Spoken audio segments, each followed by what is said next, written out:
नमस्कार, कोकणची बाई या चॅनलवरती तुमचं स्वागत आहे. मी गेले होते जवळच्या नर्सरीमध्ये. तर मला तिथे फुलं ही खूप आवडली होती म्हणून मी थोडासा व्हिडिओ काढला आणि मला खूप ही झाडं आवडली होती फुलांची. गुलाबं होती किंवा वेगवेगळ्या प्रकारची फुले होती आणि मी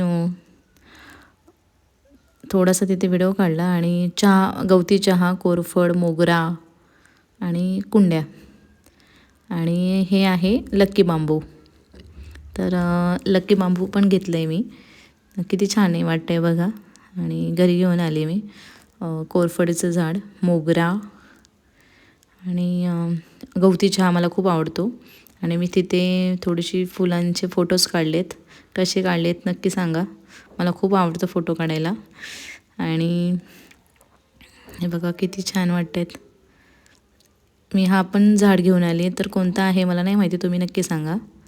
कोरफड तर खूपच औषधी आहेच, तर मला फार आवडते. आणि हे मी कढीपत्ता लावला आहे. दुर्वा आहे माझ्या घरी.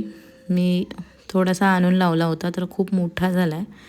हे आहे जास्वंद, तिला अजून फुलं आलीच नाही आहेत.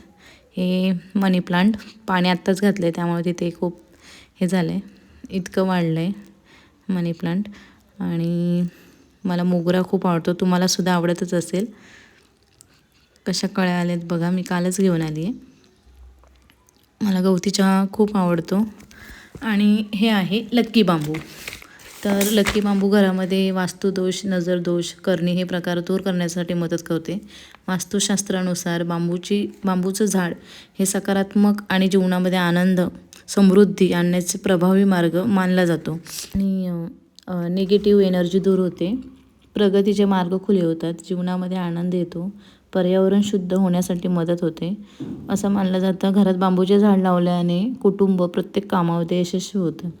भाग्यवान समजलं जाते बांबूचे झाड ठेवल्याने. आरोग्य चांगले मिळते, घरामध्ये शांतता राहते, पैशाची आवक राहते किंवा वातावरण शुद्ध राहते. तुम्ही पण नक्कीच घरी करून बघा हा उपाय.